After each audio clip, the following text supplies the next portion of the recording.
Welcome to the Everyday Citizens Tactical Podcast, Episode 30, Intelligence and Second Amendment Evolution. My name is Jeremy, and as always, I will be your host. Today I'm joined by Joey, who is the owner of GrayFighter Trinity Training Complex, and has spent his career in law enforcement in the realm of anti-terrorism.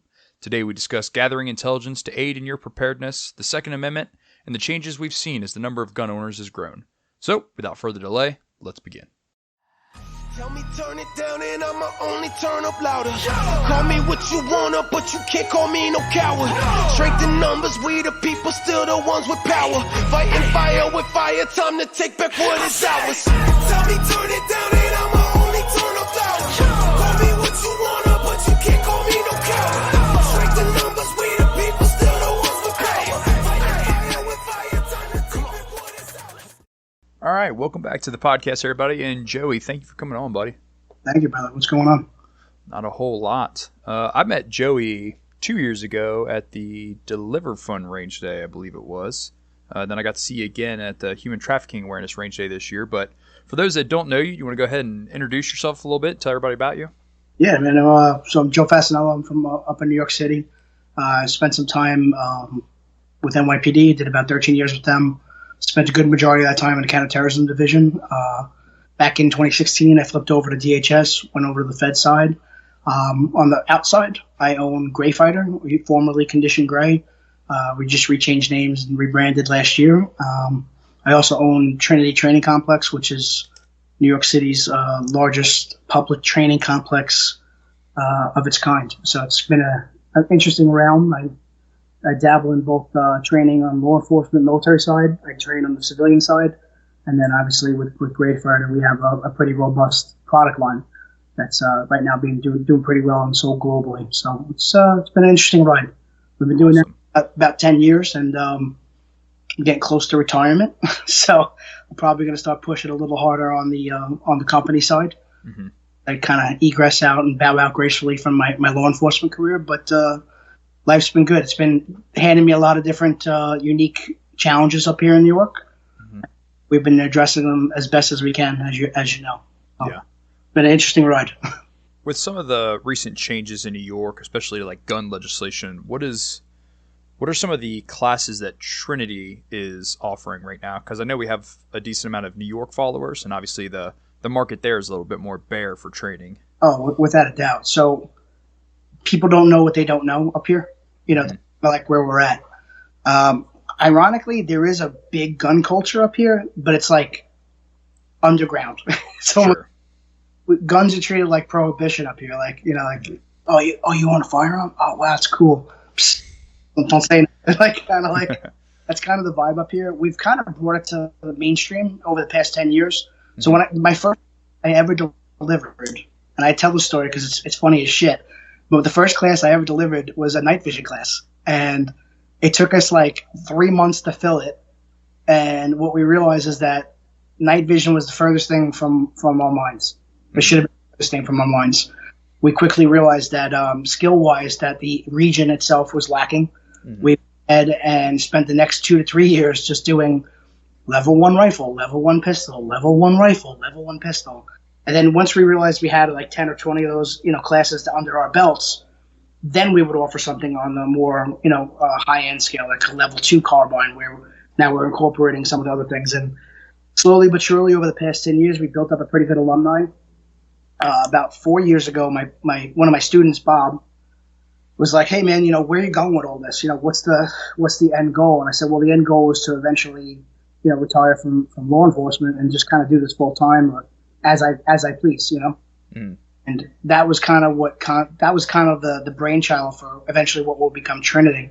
And he's from Long Island, so originally we were looking at opening in Long Island, and then we realized laws were kind of not really in our favor, so maybe we'll do Pennsylvania, and then we were looking at Jersey, and then when everything was said and done, I kind of didn't want to travel anymore. Yeah. I was traveling globally for work, and I was like, I'm never home. I want something in my backyard. Sure. And you look at the 5 boroughs that make up New York City, Staten Island is very different and very unique compared to the rest of the city. We tend to be more conservative or right-leaning. Mm-hmm. We have the most legal gun owners in the 5 boroughs combined. Mm-hmm. And we actually have ranges out here. We have a handful of ranges. We have a skeet shoot place, and then we have two pretty beautiful gun clubs. So when you look at the dynamic that's here, it is a good place to start.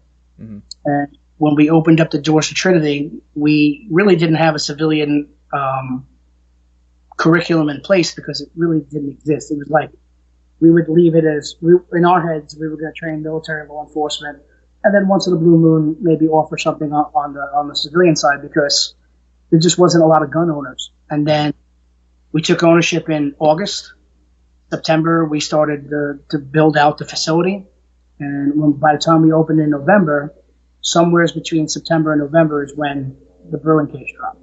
Mm-hmm.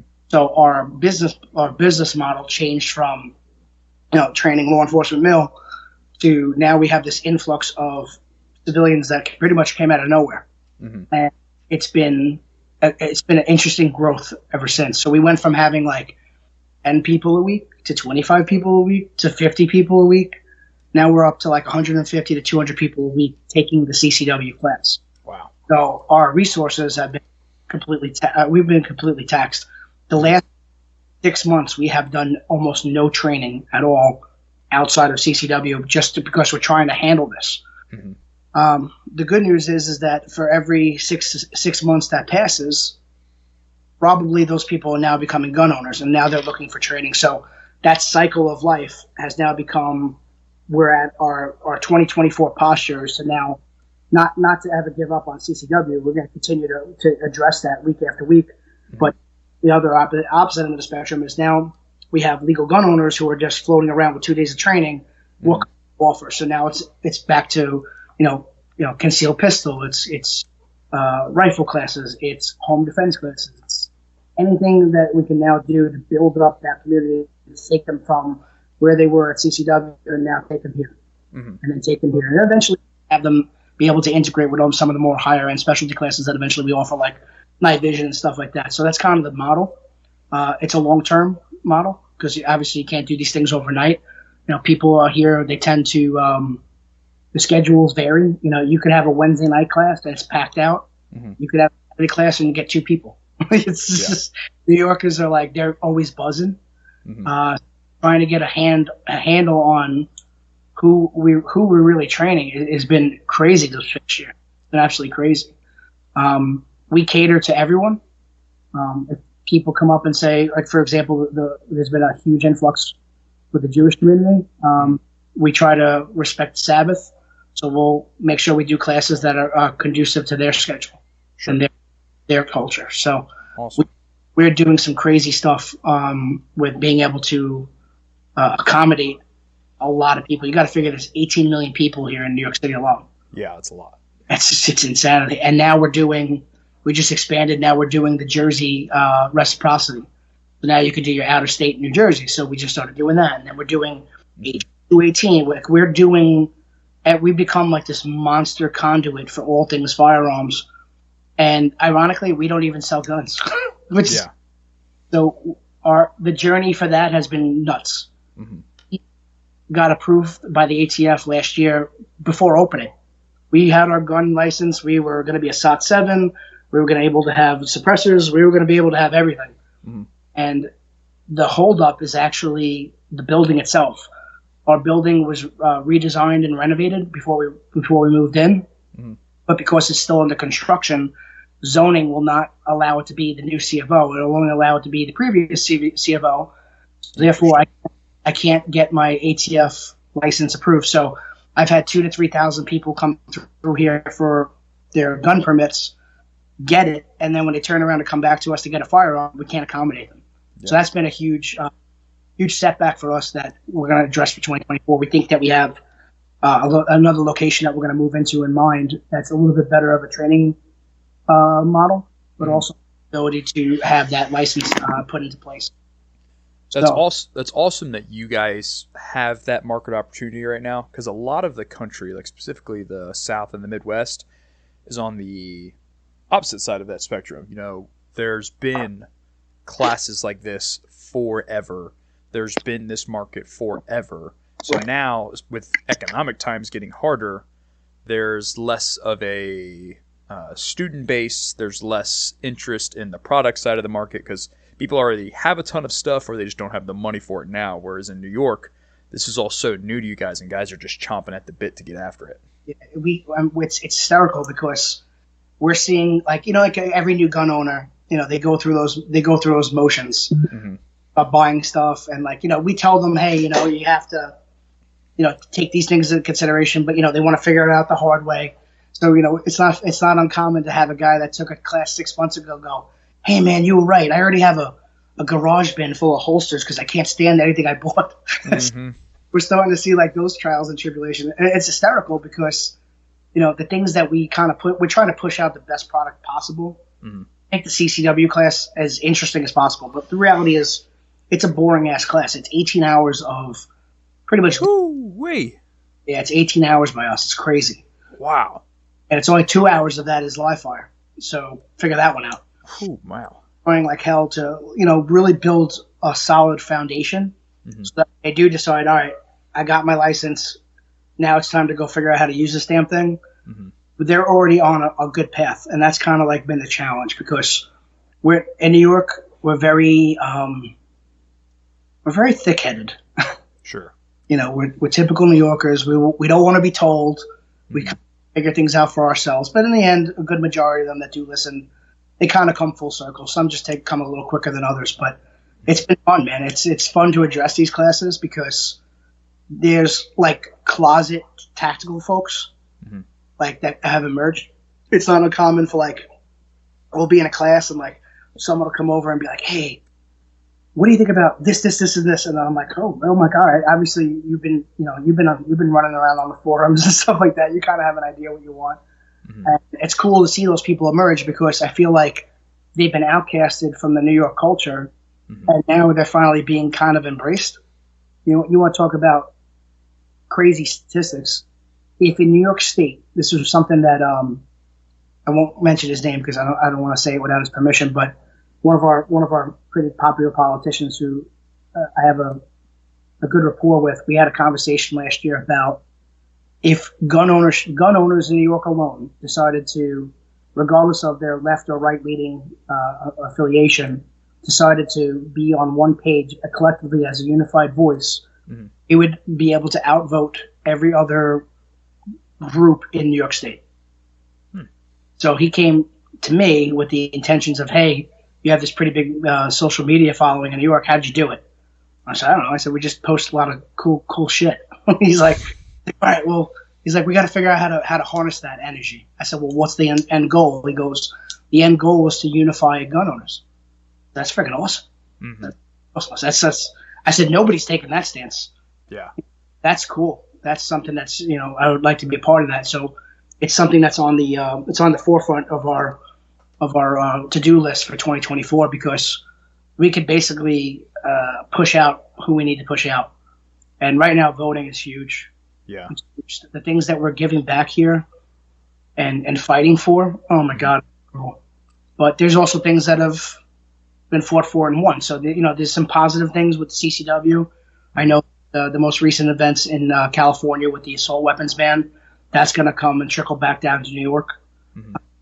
So things are looking good, but there's also things being presented that are bad. So we have to do NICS checks on ammo right now. So we can sell ammo, but we can't sell guns.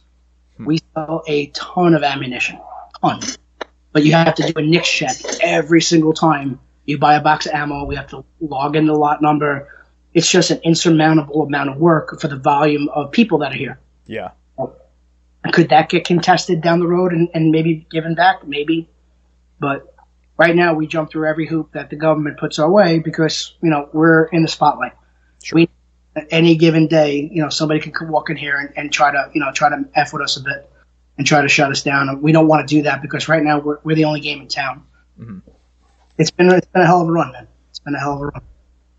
Well, that's awesome. It's in general, I think probably over the past 2 to 3 years, I feel like in urban areas, your native population is kind of starting to swing back the other way on the pendulum as far as gun rights and pride in their city and stuff like that. I feel like the the true, I don't want to use progression because I think that may be the wrong word, but I feel like there's just a little bit of a return back to American roots in a sense in the urban areas. I agree. That has been gone for the past 15 to 20 years. Yeah, it's a cycle too. So on 9/11, I was still a college student. I was a junior in college, and I will tell you that some of the most amazing, patriotic, awe-inspiring things I've ever seen were in the aftermath of 9/11, and it was right here on this island. Mm-hmm. If you ever get a chance to, if you ever come to visit Trinity, I'll take you over there. And I've taken people there just to show them. But Staten Island is the borough where a good majority of your first responders live. Mm. But it was always been affordable. It's always been known to be affordable. So we have a pretty good, healthy mix of firemen and police officers and sanitation workers and corrections officers. We all kind of live out here because it's affordable. It's either here or it's Long Island, because the rest you can't even park your car in Brooklyn after a shift, and nobody wants to deal with that shit. So Staten Island is where you go to have a little bit of peace of mind. And on 9/11, all those guys that were home picked up, firemen grabbing their bunker gear, cops grabbing their duty gear, and they went over the bridge. And when they went over the Verrazano, a lot of them didn't come back. And right before the bridge, there's this little piece of hollowed ground it means a lot to us as New Yorkers, as Staten Islanders, and it's called Angel Circle. And it was the last piece of real estate you pass at the light before you basically go over the bridge. And at the time, post 9/11, the only people going over were first responders, because that's all who was allowed. Mm-hmm. You knew when a car was going over that bridge that was somebody that was going into harm's way. Mm-hmm. The good people of Staten Island basically stood there and cheered the cars on. And the cheering led to candles, and the candles led to signs, and the signs led to eventually what would be turned into this thing called Angel Circle, which is every Staten Islander that lost their life is got a picture and almost like a little monument to themselves, a tribute to them, mm-hmm. in this little tiny piece of what was nothing, which is a piece of curb. Yeah. So I think that we do have a patriotic sense here in Staten Island that very few people understand. You can't drive, I would say, 5 blocks without seeing a street renamed after either a cop, a fireman, or someone who perished on 9/11, and we don't forget very easily here. Mm-hmm. Some of the best things about Staten Island are some of the things that really you wouldn't know unless I told you. Sure. Have one of the longest roads on Staten Island, which leads you into Brooklyn, is named after a Medal of Honor recipient from Father Capodanno. So Staten Island's has this history of military service, civil service, mm-hmm. and when most people, when they think about it, when Staten Island comes to mind, it really is, people think about the dump, they think about the Jersey Shore, they think about Snooki and all that other stupid shit that the media has kind of purported, but the reality is that some of the most selfless people that I've ever lived, had the pleasure of working with, they come right from here. So awesome. I have a lot of respect for the people over the past 20 years, between who stepped up for the global war on terror right through who's taking the job now. Because to me, you're taking a job right now with the city. I mean, you're really asking for some interesting times. Mm-hmm. Well, as the title alludes to, today we're talking about information and the development of intelligence, specifically for civilians. Obviously something you've worked in for a long time. Mm-hmm. And in 2023, 2022, we've seen a shift. And we kind of talked about it before the show, about how there was a basis of people that needed that rifle one, that pistol one. And now we're seeing people shift towards a higher skill set, but not even just with firearms. Specifically, social media has brought it to light. People are trying to advance their own medical capabilities, intelligence capabilities. Communications is a big one right now. It's like it's like a complete swing from the Cold War, early days of the Cold War, where you had this big group of ham radio operators that were all about the civil defense plan and stuff. Now it's kind of coming back into the 2A community about communications being important. But intelligence and information is everything, even just to the baseline of a prepared citizen. So, what are your kind of thoughts on just why that should matter to your average civilian? Anyone who thinks they're fighting their way out of a full unrest scenario is you really you kind of miss the mark. You there's an aspect of firearms training that's definitely relevant. Being able to recognize threats earlier, understand your area of operation, and being able to kind of decide right then and there, like, hey, is this a shelter-in-place type scenario, or is this a get-out-of-dodge type scenario? I look at my borough alone. We're an island. So if in the event we can't get off the island, what's our egress? Where do we go from here? When you talk about things like that, you could be armed up to the gills. It doesn't matter. We have to sustain. So preparedness has been something that keeps coming up. I mean, when we talk about the CCW crowds that come in here, the very first question out of their mouth typically is, A, what would you buy if you were me? And B, how would you prepare? How does it change when you have a family as opposed to moving solo? So these things keep coming up, and it's come to the point where we finally started addressing it. So for 2024, that's our goal, is to bring preparedness level classes to the table to start building that foundation. And then preparedness 1 would lead to 2, 2 would lead to 3, 3 and 4, and so forth. The goal is to build a community of people who are understanding of the threats, understanding of their area of operation, and then understanding of where they fall in the pecking order of violence. There's a harsh reality to civil unrest. If you find yourself in a position where you may need to bypass, let's just say arbitrarily a roadblock that's being done by people with ill intent, do you have the wherewithal about you to understand that that's not something maybe you want to stop for, maybe you want to push through? Sure. And that's where the moral conflict comes in, that I don't know if a lot of New Yorkers specifically out here necessarily have the stomach for, but it is a reality. Basically, it's a real stark contrast to what they think surviving is, and when we present it that way, they're like, look at us like, you mean we're going to run through the checkpoint? I'm like, do you want to sit there? Is your car armored? Could it sustain? Or have your kids in the back being pulled out by their hair? Or do you want to get out of harm's way? At what level of risk are you willing to take, and at what length are you willing to go to survive and get away from danger?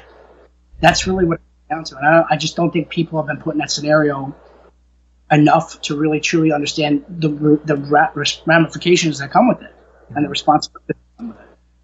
And I think there is a bit of a two-faced problem to that. I think the first being that a lot of Americans are almost too fearful of potential consequences. Like, some people would rather quite literally die very gruesomely than then potentially be charged for defending themselves. Right. And I think that's a big issue, but that leads to a much larger conversation of what is ethically right in our own culture and the legal system and all of that. The second thing, I think, is just that in a lot of places, and I think the suburban areas and the places where people think they're more safe than they really are, is that they don't think it could ever lead to that. The people who live in urban areas, so specifically through 2020 and 2021, they understand that things can deteriorate very quickly, and that anybody can be targeted. But those specifically, like in suburban areas and even rural areas, through that time period that we had 2 or 3 years ago, the average person doesn't quite understand it and thinks that they're immune to it. There's a couple of things to touch on what you're saying. Even before the civil unrest that we had a couple summers ago, let's take it back even further to when we had Sandy. Sandy destroyed, a good majority of the city. I actually didn't even operate out of my office for like 6 months. We operated out of, I was still in counter-terrorism at the time. We were in Coney Island, but our office was kind of in a bad area. So we ended up having to operate out of Floyd Bennett Field. So I pretty much lived out of Floyd Bennett Field, which is like a old abandoned airstrip that we have resources in. And we did our escorts out of there. So we were escorting military with water and generators and cold weather gear and all that other stuff as the aftermath of the kind of craziness that ensued kind of unfolded. And I would laugh because within the first week, there was already like people looting houses. Houses were abandoned along the water. And obviously I live on an island, so there's a lot of houses that were like within the surge area that completely decimated. And people were looting it. And people were like, that's the last of the stuff I have.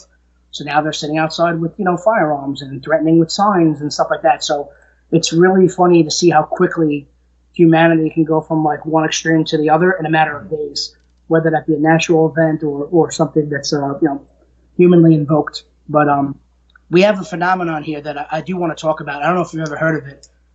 I don't really have a true term for it, but I want to say I coined it, but for some strange reason, when we have big events here in New York, people ditch their vehicles. Have you ever heard that before? No. What do you expand on that, please? So, like on 9/11, people got out and just walked, and they walked home, and they would just leave their car there. During Sandy, I seen people leave their cars. During the civil unrest, people get out and leave their cars. I'm sure there's someone way smarter than me with a PhD from some big, Ivy League school who could probably put a true term to it. But I call it's walking off. And I think a lot of that has to do with the fact that people are stuck in their car.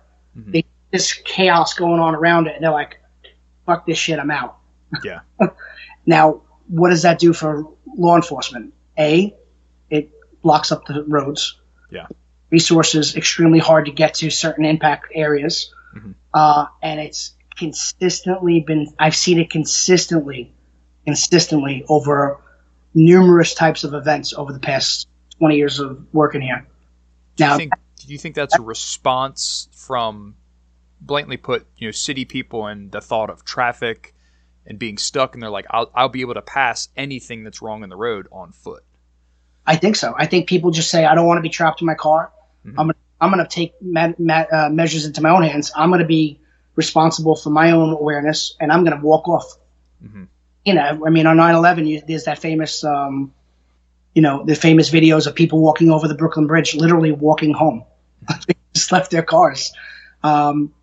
It's something I've seen, and it's not something that's addressed a lot. I have friends that, when it comes to preparation, they're like, oh, well, my car is always ready to go. Okay, your car is always ready to go. What happens if your car is no longer mobile or incapable of passing onto where you're trying to get to your agenda? Sure. Now, can you take those things on the road with you? Are you going to roll a big duffel bag behind you full of tactical gear? Yeah. Probably.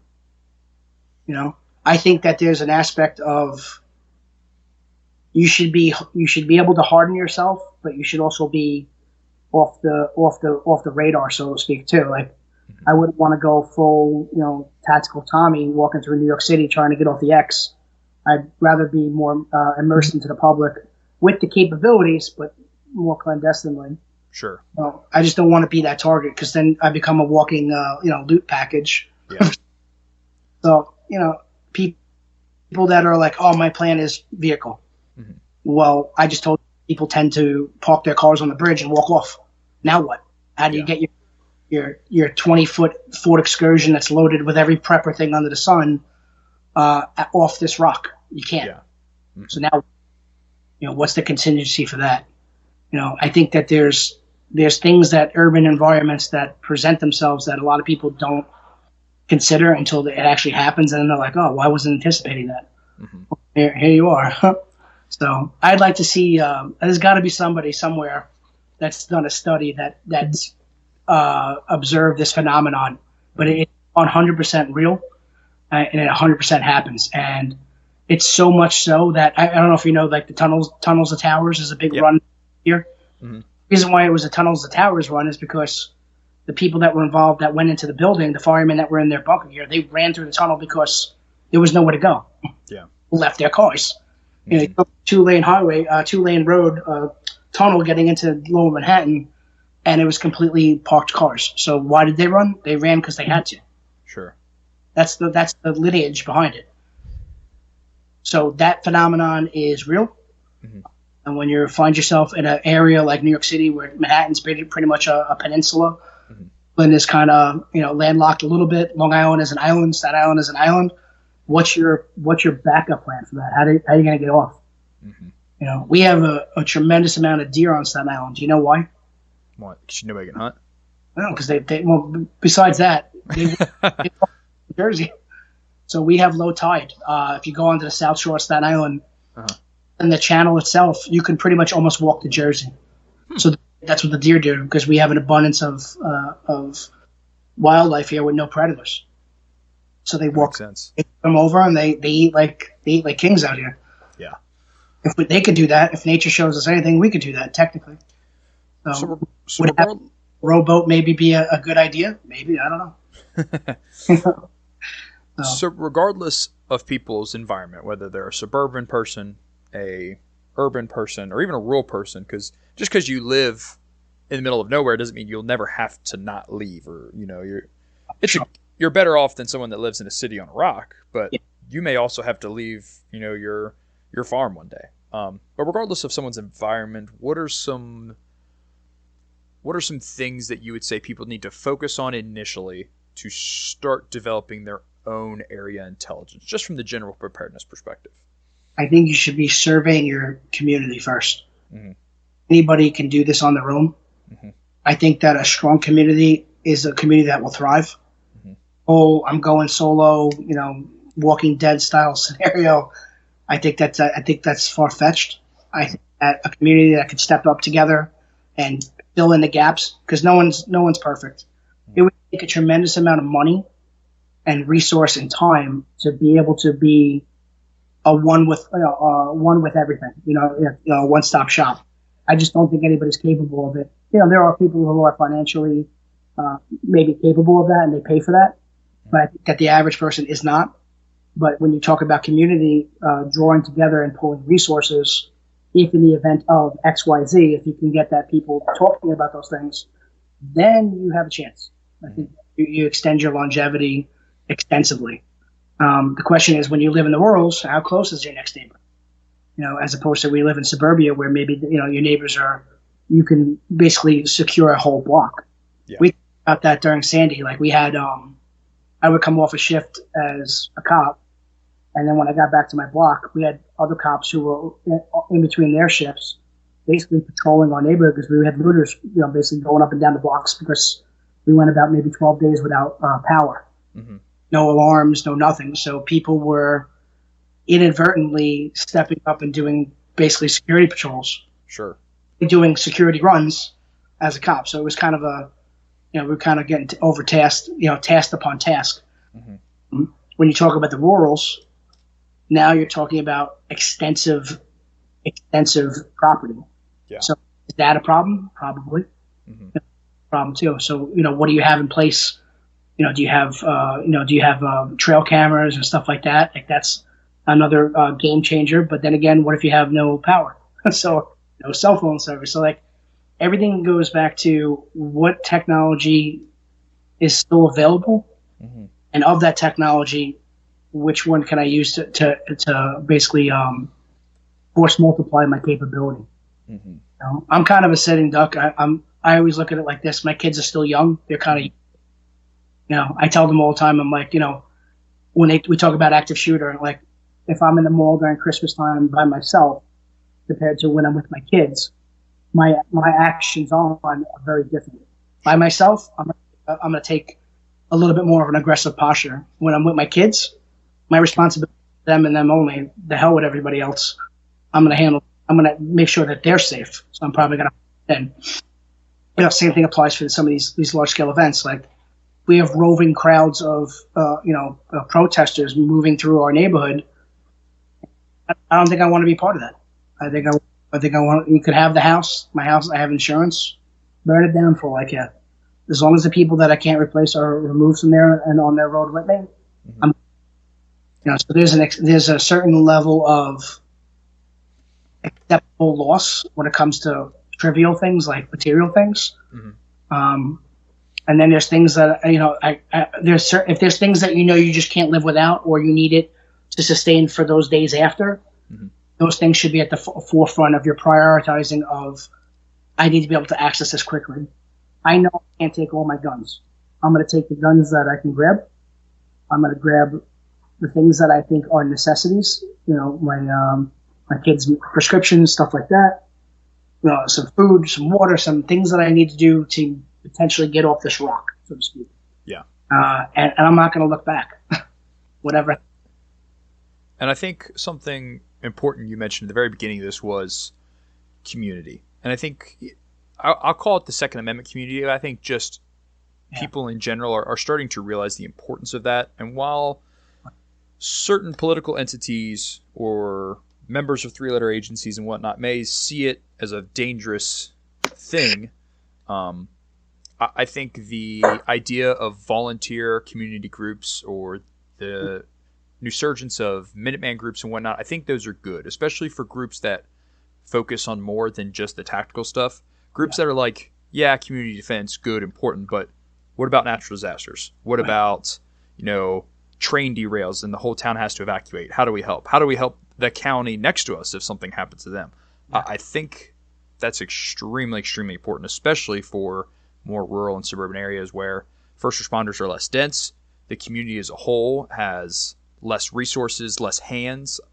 People are spread out more. I think that kind of stuff is really important for people to focus on. For sure. Streamlining that is, I think, an absolute step in the right direction for any community. So, one thing. Sorry, there's a lag between us. I can't tell who starts talking. Sorry, my bad. No, you're good. One thing that I had discussed with some others on social media recently that I talk to normally is, I remember it was probably almost a month ago at this point, the shooting we had in Maine. Where the guy went to several different locations. Mm-hmm. That area, that suburban town, was very, very limited on both law enforcement and EMS resources. Right. And part of the discussion that came up is, how does a professional, well-organized civilian group aid in those types of scenarios? Not the scenarios that last 30 minutes and they're done, but scenarios that are multiple hours. And I want to gauge your thoughts on this. Kind of the consensus that it came to was not necessarily helping from the tactical perspective as far as finding this guy, right, but securing scenes where there are casualties. It's better for a few concealed carriers to stand by with 1 or 2 cops than tie 8 cops up at a scene where there's a bunch of fire and EMS. For sure. Or showing up with your own self-funded medical bags, helping triage and treat people on scene. If this is a scenario that plays out over 4 or 5 hours. I mean, I'm a first responder. You're in this line of work. You understand that resources become taxed very, very fast. Almost instantly, right? Yeah. For the rural area, I'll take it even a step further. So when we had the subway shooter a couple of years ago, that guy, we didn't find – we never actually found him. He basically was walking through the public. He was walking through an area of New York City where it was broad daylight and super populated. Mm-hmm. So we have an issue like that even in an urban environment. The rural area is even worse. Mm-hmm. Now we're talking, being able to hide – in every nook and cranny that there is. So I think there's an aspect of how could you bridge the gap between the community and local law enforcement or local resources as yet to really truly be explored. Yeah. We have community outreach stuff here in New York City. It's not very good. We have a tendency as like law enforcement to be like, yeah, thanks, but go stand over there. Yeah. And I don't think that's the right answer. Like you said, if I could free up 8 gunfighters, so to speak, to go continue hunting, as opposed to 8 gunfighters sitting on a crime scene, yeah, absolutely, I want to try to do that. Sure. The question is where do you how do you establish a standard? Yeah. Is it something that should be done from a state standpoint, or should there be some type of federal oversight where maybe we could federalize and say, hey, here's the standard to teach to. Mm-hmm. Where do we go from here? And there is kind of stuff like that. You have like the CERT teams. Those are typically made of, civilian entities, not really like extremely robust, and they're not usually extremely well trained. Yeah. So there's definitely conduits for it. They're just not, I don't think they're being used appropriately. I think you have to tackle from that perspective at more of like the county and tri-state level. I think there'll be too much distrust if we get the state and the feds involved. Yeah, for sure. And I think there is a mindset between the civilian groups and more law enforcement than first responder entities that, especially in this day and age, that these civilian groups, they're dangerous right-wing extremists. They're all dangerous right-wing extremists. You can't trust any of them. Don't talk to them. Right. We need to find a way to break that, because there's no reason that local first responders and local, responsible and patriotic community citizens cannot work together when things get tough. Sure. Yeah, you may have your personal opinions about what the feds are doing or what the current administration is doing or blah, blah, blah. But at the community level, we all already live together as it is. For sure. We need to find ways to rebuild that trust and that ability to work together. And that doesn't say that you always have to work together. There is always a time to hold certain parties, regardless of whose side of the aisle it is, accountable. But generally speaking, we need to find ways to work together more and to build that trust. Right.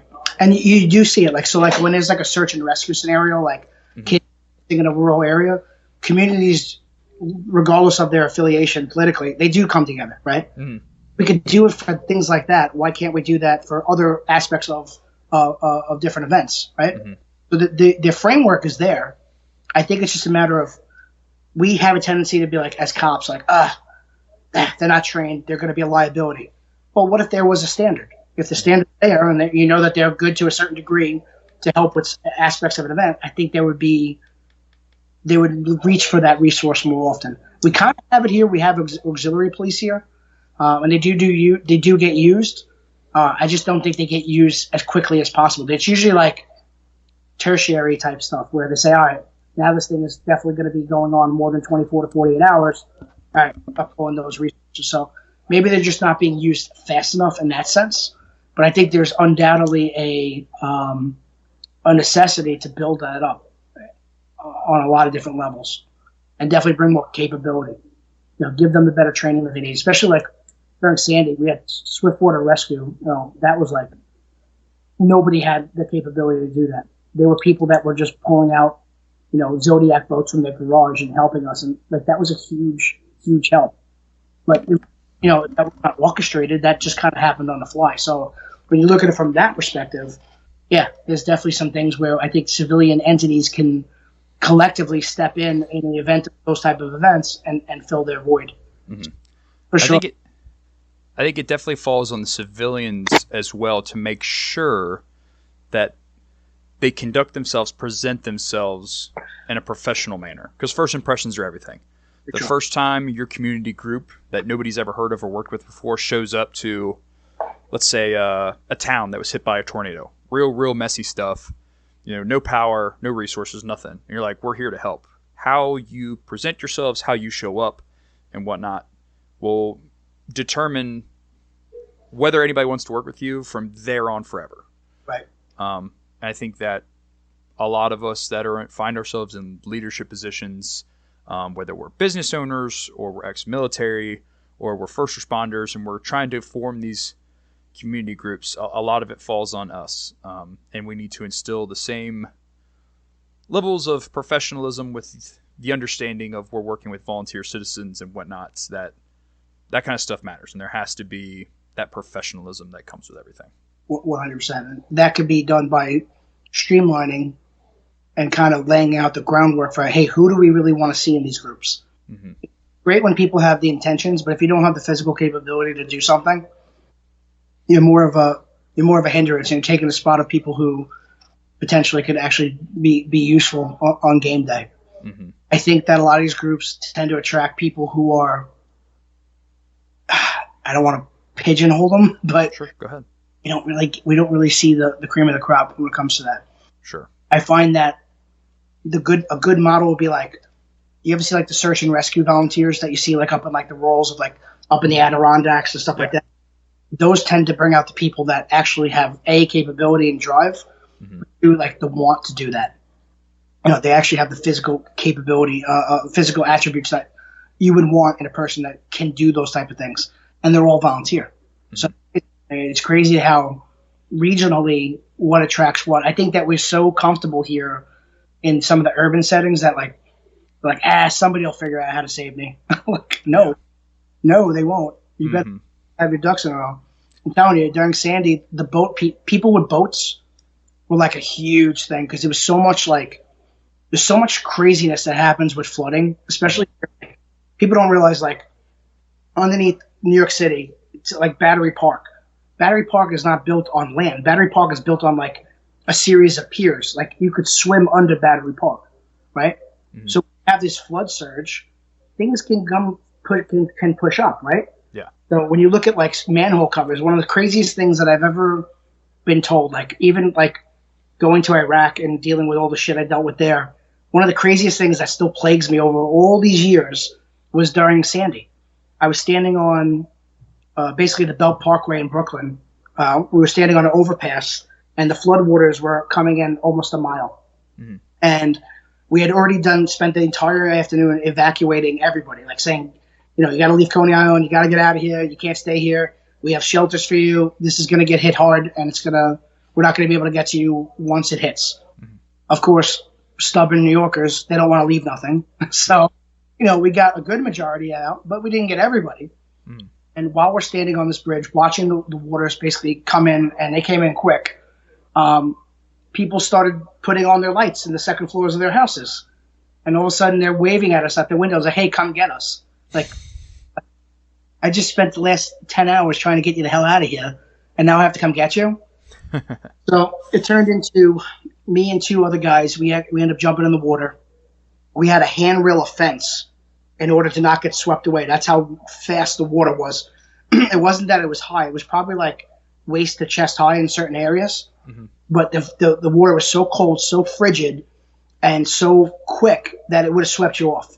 Yeah. So we get to the first house, and we start evacuating this family. And there's like 13 people in this house. And on the top floor is a kid with a cast from like foot to thigh. So he's just completely dead, useless dead weight. Mm-hmm. We start getting them quickly out. And I get back to like the equivalent of what's now our shoreline. And a good buddy of mine comes over and he starts fucking screaming at me. He's like, what were you thinking? He starts rattling off all these things that could have went wrong. And I'm like, what? And he's like, listen. He's like, New York has this like, you know, subterranean aspect to it. And what happens is it pushes manhole covers out. Mm-hmm. You could be walking what you think is down the sidewalk and the cover's gone. And you're just going to go down like fucking Super Mario Brothers and we can't see you again. That's going to, you're going to be sucked into the earth, the underground, you know, realm that is now New York City. And you can't prepare for that because you can't see where the things are. Mm-hmm. And he said that to me. He was a former ESU guy. And when he said that to me, I just remembered that for the rest of the night. And I just remember every rescue we did after that. I'm like, oh my God, like what if I go to step down and there's nothing there? Mm-hmm. Like reverse suction at that point. Like who could prepare? Yeah. It's ridiculous. Mm-hmm. That scared the shit out of me. I had dreams of that for like years because I'm like saying to myself, like, man, I was like probably, you know, within feet of these things at any given time. It just didn't work out that way. Mm-hmm. Ironically, fast forward to 2 years ago, we had another bad storm. Not quite as bad as Sandy, but I live on the water, so I decided that I was going to take my kids and take them to my sister's house because she lived more elevated. Mm-hmm. Just didn't have a good feeling of it. I had all the earmarks of what could have been another water tragedy. I was like, screw this shit, we're getting out of here. Mm-hmm. I live with my parents. My parents are elderly. I said, you know what? Let me get them out next. So I get my kids out of there, I come back to get my parents, and my dad is a typical old stubborn Italian. He's like, I'll be fine. I'll go down with the house. He's giving me the whole I lived a good life type speech. And I'm like that. I'm like, this is ridiculous. We have the truck. Let's get out of here. As I'm fighting with my father, my mother is tapping me going, Joe, there's a woman in the street. So I turn around and I look out the door, and there's literally a woman whose car is up on its side, and she's hanging onto the window. And she's slowly being dragged under the car. She's losing her grip. Knowing what I know from Sandy, I know, thankfully it's in front of my house, I know exactly where the sewer caps are. So I basically do a 90-degree out and a 90-degree toward her because I said, well, if I'm going to get flushed anywhere, I'm going to get flushed towards her. So now, you know, experience being a little bit, now 2020 because I've been down that road before. I end up getting to her. I grab her. I bring her into my house, and she only speaks Arabic. So, trying to explain to her, like, hey, are you okay? You know, do you have family, blah, blah, blah. And she's telling me that her heart is palpitating. and she's saying that she has pills. I said, well, what do you have? She's trying to tell me high blood pressure. I said, so where are the pills? She goes, they're in the car. I'm like, well, your car is now in the bay. So I take her, and I said, Ma, we got to take her to the hospital. I don't want her dying in the house. I said, let's get her out of here.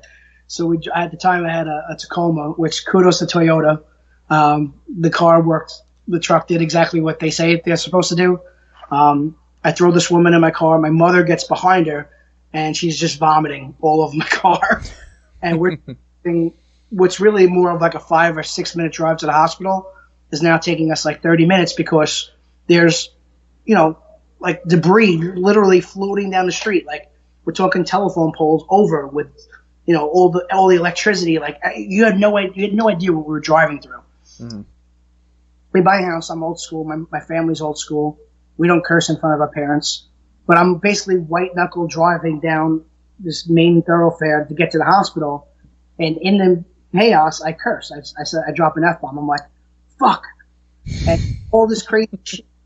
My mom slaps me and she's like, there's ladies present. So I always say that story because it's just like, when you get into these scenarios, like it's just kind of like one of those things like where it's like, wow. Like in the aftermath of it, you look back and we get to the hospital. We pull the lady out of the car. We get her into the hospital. And my mom goes and like sits down in the waiting area. And I look at her. I'm like, what are you doing? She's like, well, what about the girl? I said, what about her? I'm like, don't get attached. I'm like, first responder, get the hell back in the car. Let's go get daddy. Make sure the kids are okay. Like she's like ready to prepare, like, to sit down with them. And I'm just like, no. I'm like, we got other things to do. And I end up flooding the engine on my truck. But for some strange reason, no matter what that thing we threw at that truck, kudos to Tacoma owners. I know it's like cliche to have one. Mm. Really do their trick. If I had a snorkel, I'd still have that truck today. So, other than that, if I show next time I see you, I'll show you videos. The water was over the top of the hood of the car, and the car still kept driving. Damn, crazy. If I had a snorkel, the car would have been fine, but I didn't have that. You still own a Tacoma? Yeah, I don't own a Tacoma anymore. I'm actually I have a passport, so now the next car is going to have all those attributes. So it's definitely there's two scenarios in less than 10 years that I would have been fine if I had it. So I mean that's good probability for me. Yeah. Some people they decide to buy these things. They don't even live in an area where there's even potential for flooding, but there really always is. Mm-hmm. As long as there's rain. Doesn't matter if you live in the flats. You have the potential. If there's low-lying area, there is a potential for swift water. Mm-hmm. Something to consider. Absolutely.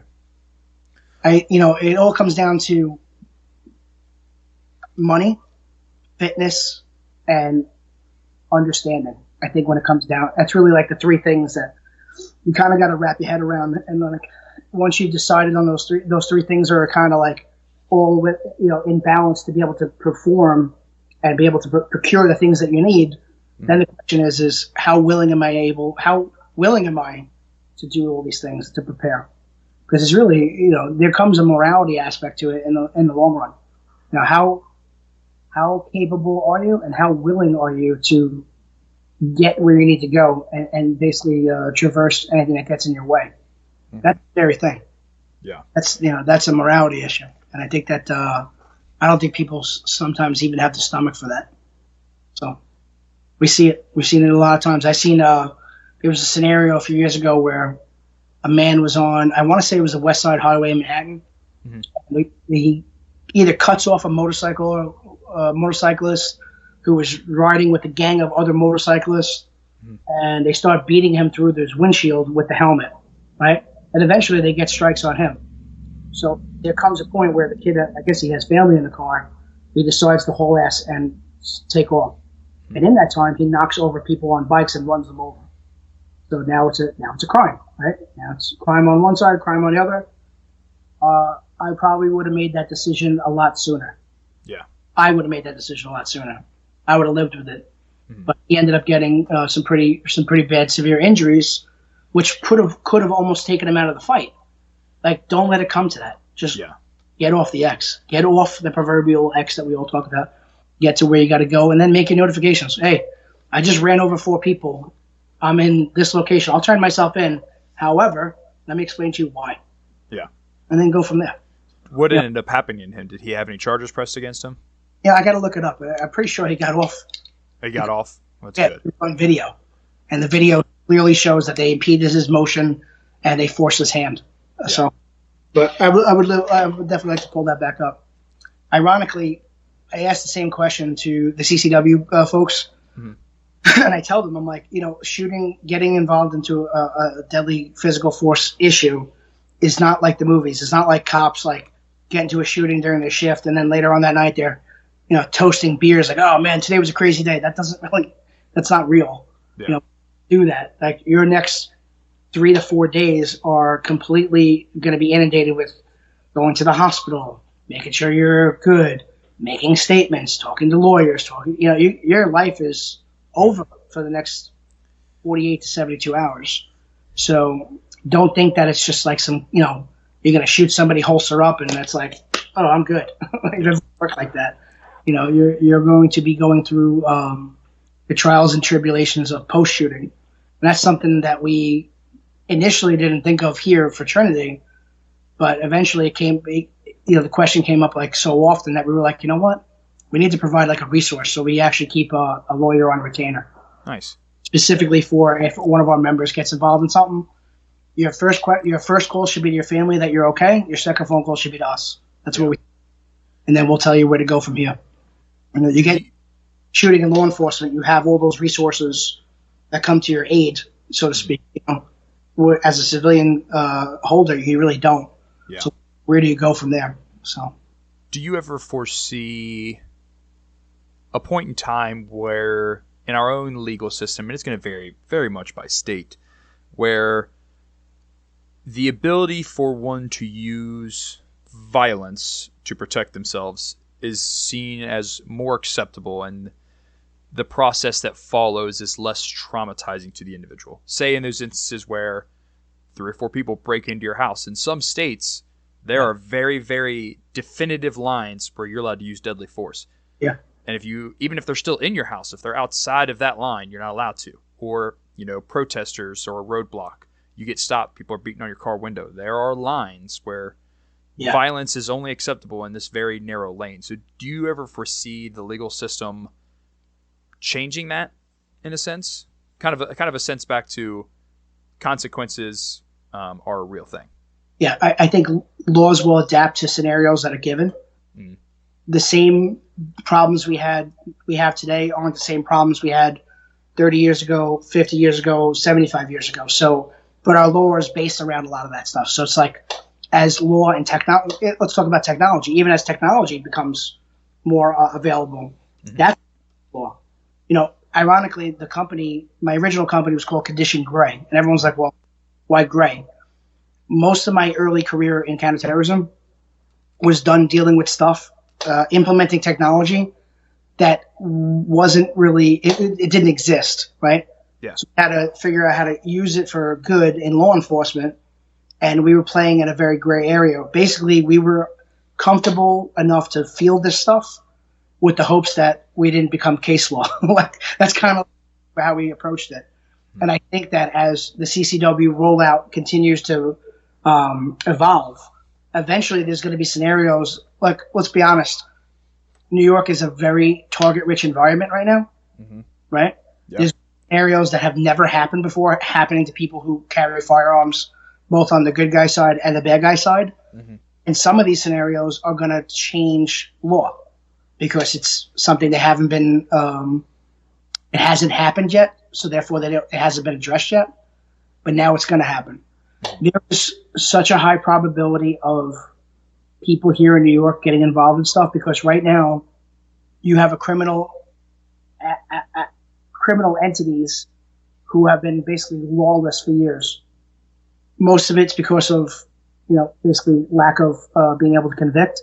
A lot of people being churned out, going through the system and right back out on the street. So they have no care. They have no fear of the system. Mm-hmm. They also have never been contested, right? They've been basically trampling over people because they could, because a lot of people here couldn't defend themselves. Mm-hmm. Now, as the rollout continues, statistically, I can't say that word, the probability is that the more we push out CCW holders, the more likely a criminal is going to come face to face with one of them. And those are going to be the pivotal moments in gun culture here in New York City that are going to change one way or the other. Mm-hmm. Most likely with New York, it's going to be a shooting that's borderline, right? Yeah. Was it a good shoot? Was it a bad shoot? It's going to become highly contested. It's probably going to put a kibosh on applicants going forward. They're going to say, whoa, we need to, because that's always what they do. They always say, oh, knee-jerk reaction. Let's stop what we're doing so this doesn't happen again until we can get our hands on it. So I tell people all the time right now, I'm like, get your permit while you can, because that incident's going to happen sooner than later. And we're going to have a true introspective look by the hierarchies that make the rules, who are going to say, all right, did we do something wrong that could have prevented this? And of course, the answer is going to be no, but we're going to go through those trials and tribulations again. Mm-hmm. I think a good example of that, as controversial as it is, maybe not amongst the listeners of this podcast, but in general, is like the Kyle Rittenhouse trial. Yeah, he was 17. He wasn't 18. He lived 15 minutes away, not 5 minutes away. At the end of the day, he was chased by a bunch of pedophiles and woman beaters that were burning down a city, and it was like, all right, how does this case play out? Because it determines so much moving forward. Yeah. Oh, it sure does. It sure does. But I kind of want to transition a little bit, and this will kind of help us move into the other topics we want to talk about. Since it's fresh, I kind of want to talk about not necessarily the finer details of the Israeli-Hamas conflict right now, but maybe more of the stuff that affects us here at home, and things that people should be aware of, and kind of how it provides lessons to people in developing their own area intelligence. Yeah. So, and we talked about it, we got a little bit into the weeds with it. Mm-hmm. Hamas. They've been around since longer than you and I have been around in this game. And they will be around for a long time thereafter. They are not a fly-by-night organization by any means, and they are extremely well organized and extremely well funded. That being said, there's a document floating around on open source. I'll send it to you, and you can share it with your listeners. Cool. That talks about some of the pre-operational work that went into one of the checkpoint attacks. Mm-hmm. It's been recovered. It's been exploited heavily by analysts and people who have pretty good understanding of the language, and they were able to translate a good part of it for what it's worth. And there's a piece to this particular document that always stands out to me, and one of them was they were able to count the amount of soldiers active, mm-hmm. soldiers reserve, potential retirees who may still carry, and then they went into the detail of and anybody else who may have a carry aspect to it. Mm-hmm. And in Israel, people conversely, people think that Israelis have a big two-way support. It's actually not the case. Mm-hmm. Either you're military or conscript, or you're not, or you're retired. So there's not a huge amount of CCW like we have here in the States. And I think that should be noted, that the enemy takes notice of that stuff. Mm-hmm. They considered it such a high priority that it made it into their final document prior to a large-scale, magnificent attack on their end. So if they're taking the painstaking, going through the painstaking process of counting down to the very, very last firearm, that tells you that if they had to do that here, how would that fare? And we've seen that with active shooters at schools and stuff before in the past. Certain manifestos and documents that come out, some of those active shooters weigh what his response times looks like in that area, how many resource officers were at that school, and so on and so forth. So it's relevant. Oh, big time. And that's if your enemy is looking at you from that perspective, you should be looking at your area from that perspective as well. Mm-hmm. That's a two-way street of information that, as somber as it is to consider how potentially armed an enemy could be, and be able to counter that, and you need to understand the threat. I think that right now in New York, I think we're extremely outgunned when it comes to bad guys over good guys. Mm-hmm. But that's changing. So that this question that you just asked in 5 years, I may have a different answer. Sure. But right now, it is what it is. Mm-hmm. You know, now we're outmatched, now we're outgunned. The second piece of that puzzle is, and this is for your New York listeners, you are a person with a firearm, right? And historically, the only guys that carried guns were bad guys and off-duty cops. Yeah. Now you are this new variable, and you have this young, overworked, mentally taxed workforce of cops that are just trying to get through their shift and being, dragged into overtime left and right. They're exhausted.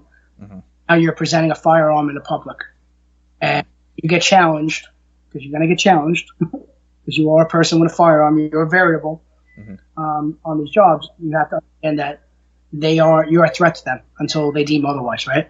Mm-hmm. And the potential for deconfliction, the potential for a conflict has never been greater than it is now. And your training is going to allow you to walk away from that unscathed, or lack of training is going to put you in harm's way. Mm-hmm. So, doing the right thing, brandishing a firearm, situating,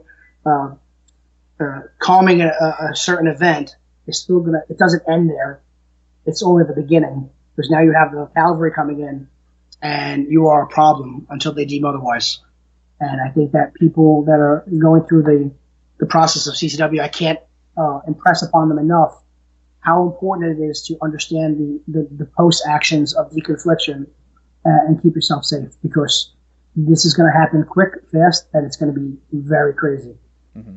And we're talking even amongst other CCW holders. Mm. You find yourself in a scenario where in a mall or in an area, you may have multiple people holding firearms, which has never happened before. Yeah. And if they all come out, it's going to be like the OK Corral for a hot minute until people can determine who's good, bad, and everything else. And I think that those scenarios plague me mentally more than anything, because, these things happen super quick, very, very quickly. And deconflictions, for me, it's easy. I make deconfliction products. Yeah. In the course of my work, where I'm a guest in everybody's backyard, I think I have certain tools to give me a fighting chance to make sure I don't get shot by blue on blue. Sure. But these are vetted products. These are things that are, by license only, by, credential only, with the hopes that, whoever's neighborhood I'm playing in, they say, oh shit, that's a cop. No problem. Let me just get through the scenario. Let me get through this event. Mm-hmm. With the civilian population, you're not required anything. You're just a guy with a gun. Mm-hmm. There's no shield. There's no police beanie. There's no placard. There's no sleeve. There's nothing. You're just literally a man with a gun. Mm-hmm. And you are a part of the problem until I deem you otherwise. Sure. So play along. And if uniforms or non-uniform police step into the scenario, you have to understand that they're doing what they're supposed to do. Mm-hmm. And it's up to you to ensure that you listen and follow to the T of the law what they're saying, to make sure that you don't become part of the problem. Mm-hmm. That scares me more than probably anything. Mm-hmm. On the Hamas front, and we could just kind of, I guess, tie it into international terrorism as a whole. Since the Israeli-Hamas conflict has spun back up, would you say there is truly an elevated threat for terrorism in the Western world, or would you say it's just more of the same because it's always so high? It's always high. Yeah. It really is. I think that people saying, first and foremost, Western ideology is we live by the clock, die by the clock, right? Mm-hmm. What time is our meeting today? It's 11 o'clock. Okay, I'll talk to you 10 minutes before. Make sure we got comms checked. Like, we're Americans. Like, we live and die by the watch. Mm-hmm. We're fighting an enemy who traditionally could give a shit about time, right? Yeah. So whereas we say, it's been a long time since we've had a terror attack, that's not even a thought in that realm, right? Mm-hmm. So, it's been 20 years, it's been 10 years, it's been this, it's been that. That is irrelevant. You're completely misunderstanding your enemy if you think that's the case. Mm-hmm. So, are we at a constant state of hypervigilance? Yes. Mm-hmm. Should we be? Yes.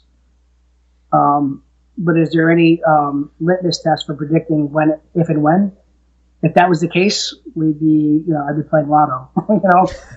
So there is no rhyme or reason. Now, that being said, sympathizers. And we're talking not FTOs, not foreign terrorist organizations. I think that those take a little more time. And obviously, clearly it did, because it took over 2 years for them to figure out the Israeli attack on the 7th. When we're talking about that kind of stuff, I think that there's the chance for interdiction from your terrorism units globally, and your intelligence units. Now, when we're talking about what's potentially a sympathizer who didn't make it through the ranks or was kind of shunned, because you know that those people exist, right? People who are here stateside, they are trying like hell to get involved, and they are being basically told, go kick rocks. But then the minute they do take up arms, what is the first thing these organizations do? They go, "Hey, good job, brother!" Right? Yeah. So they don't want the heat on them, because they don't like the way they're going about trying to get indoctrinated, trying to get involved. So they push them back in hopes that they do something on their own, and then when they do, they basically say, "Hey, good job."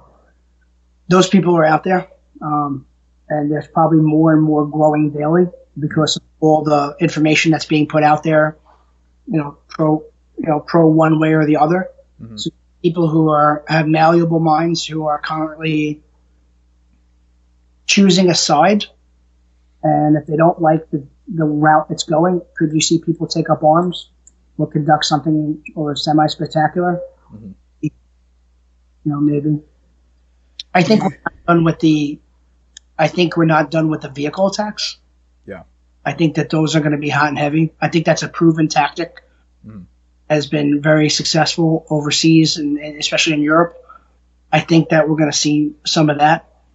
There's a little bit of a controversy with that, because you can't just take down a vehicle that easily, especially in an urban environment. It's not that, even if you do render a good shot to the driver, you still have a 5,000-pound missile that's going to sitting at speed. So that creates challenges in and of itself. And we saw one here. We've seen a few here. The one that we had where I went down the West Side Highway and killed a bunch of tourists.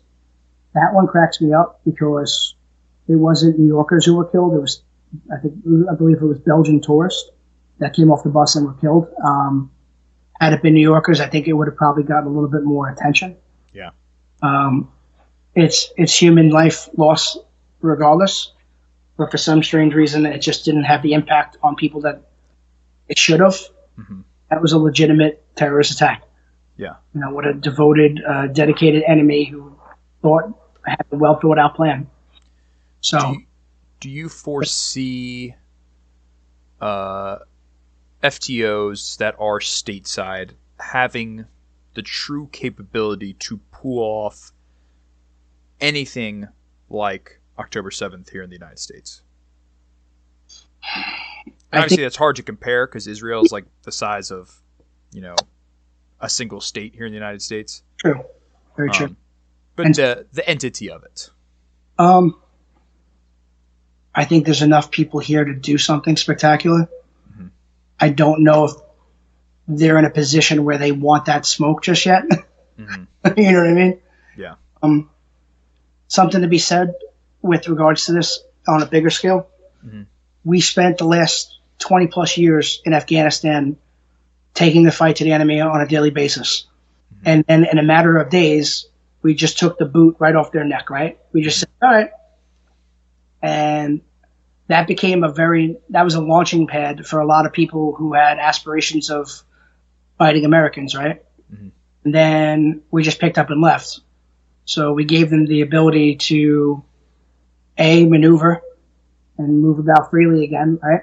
And then the second thing is we were geographically convenient. Like you don't date girls that aren't geographically convenient because it's not financially or fiscally responsible. Well, same thing with fighting. So we were in their backyard, and now we're not. So you go to fight bad guys, their proverbial bad guys. You go to Israel, right? Because now there's no more conflict to fight Americans and infidels. So there's that. Yeah. And if not that, then where else? Where else can you find us? Probably you'll see an uptick in Europe, and then maybe an uptick here. Interesting. Fucked up. Yeah. Fucked up. There's no shortage. I say this, and I think I said this during your class. There's no shortage of assholes. Yeah. At all. There's no shortage. I think even an attack like this has probably reinvigorated some of the attraction to it. Mm-hmm. So you might see, the reality is these groups are fractured, right? Even like within AQ, right? AQ has AQ in Mauritania, AQI, all these groups, right? They're kind of like independently operating, mm-hmm. right? So there's no Bin Laden was good in a lot of ways because everything had to go through him, and now they're all running independently. Yeah. So the reality is there's no predictability. There's less predictability, not no predictability, sure, but predictability. Mm-hmm. The good news is that they can't get on the same page. Like there's groups that fight with other groups because they have a confliction amongst them. Mm-hmm. So that's good. Could there ever be a time where there's a unified front on their end? Maybe. I think we've started to see that in Iraq right now because there were several jihadist-style groups in Iraq, and now they have, I believe it's called the Islamic Resistance of Iraq, and mm-hmm. they've all come together with essentially the center idea of, let's get the Americans and other Westerners out of here since the October 7th attacks, and we've seen well over 60 now attacks by both, rockets and ground forces on American forces in Iraq and Syria. And now we're seeing him, in the Gulf around Yemen. Right. So a unified front, or what's the overall goal for any aspiring jihadi? And that's a global caliphate, right? That's something that pre 9/11 you heard, muttered in different channels, and then post 9/11 with some of the Bin Laden manifestos, he spoke of a global caliphate, a unified ummah that would basically take arms and eventually convert. Right? That's like the long-term goal for everyone, right? Is this the catalyst for it? I don't know.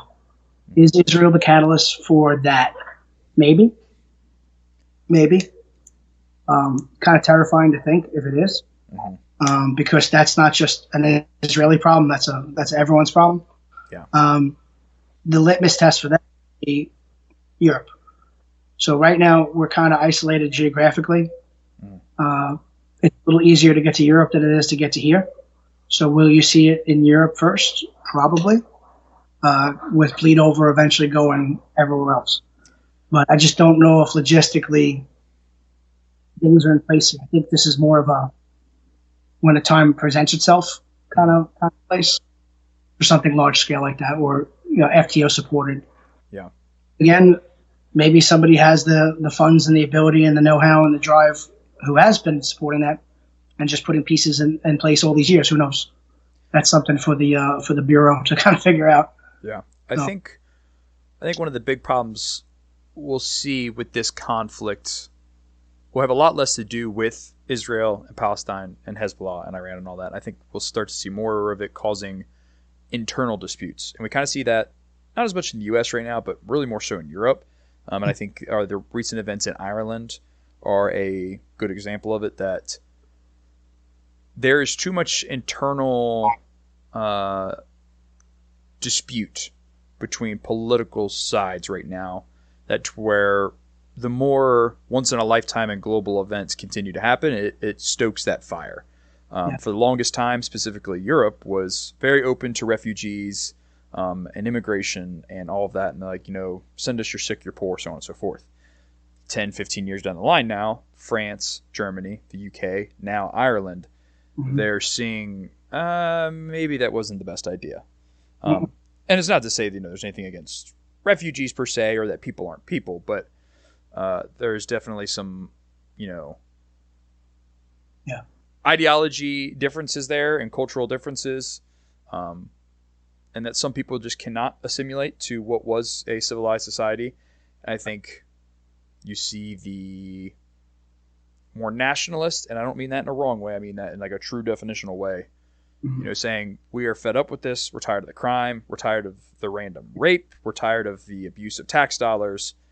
We're done with this. And then you have the other side of the aisle of the same national style people, just on the other side of the political spectrum, going, no, that's racist. You can't say that. We're going to bring more of them here now. And it's creating problems. And I think we even see that here in the U.S. Maybe not quite as heavy as Europe right now, but we still have the same problem here. Yeah, it's a little different overseas. Like, I know Italy has like basically said enough's enough. Mm-hmm. They started taking boats and pushing them back. Literally, not that's not metaphorically. They literally have said enough's enough. The pushback's good because it gets the conversation going, but it also creates hostility. Mm-hmm. New York is a funny place.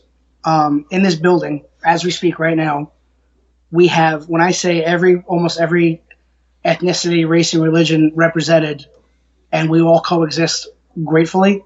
Mm-hmm. It's kind of different here. Right next door is an Albanian barbershop. Next door is a media firm with both Israelis and Palestinians working side by side. Mm-hmm. Downstairs we have the staff members who are Muslim. We have staff members who are white, who are black, who are Asian. New York is it is a melting pot, and there is something to be said about that, mm-hmm. Where we could all conversely sit in a room and break bread together, and these things don't even come up. Yeah. They don't even come up at all. Mm-hmm. If it's for lack of, I don't want to see where the conversation goes, or if it's for, I'm just more accepting. I've assimilated to being part of this culture. Mm-hmm. It's something to be said about that. We've been pigeonholed numerous times where the media came in to speak to us about the unrolling of CCW, and I had a female reporter who clearly her agenda was the only people who own guns are, chubby, middle-aged white guys, which ironically I am. So I'm like feeding her stereotypes, so she probably couldn't wait to like interview me. And then I take her to go meet the class, and it's like everything but that. It's everything but, right? It's black, it's white, it's Asian, it's, everything in between. And like on cue, a guy stands up from Poland, and who's like, I'm a naturalized citizen.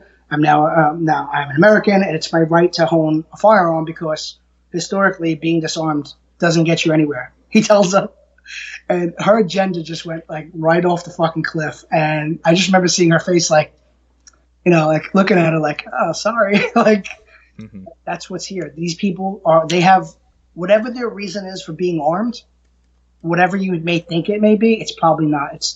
Everybody's got their own opinion on it. Mm-hmm. And reasoning for it, and that's what makes the Second Amendment beautiful. Mm-hmm. Beautiful thing. So be it. That guy got up. I will never live in a country that could be disarmed. That's basically what he said, and it just shut her right up. Her whole attitude changed. And that's not the first time that happened. Mm-hmm. There's an article from like 10 years ago when I was doing a class out in Long Island, and Vice came out to talk to us, mm-hmm. and it was right after the Pulse nightclub shooting, so it was about, would the Second Amendment, would the firearm community embrace gays taking up arms and protecting arms? And they send me 2 reporters and a photographer, and they come to my class, and I could see that there was obviously clearly a potential agenda inbound, right? Sure.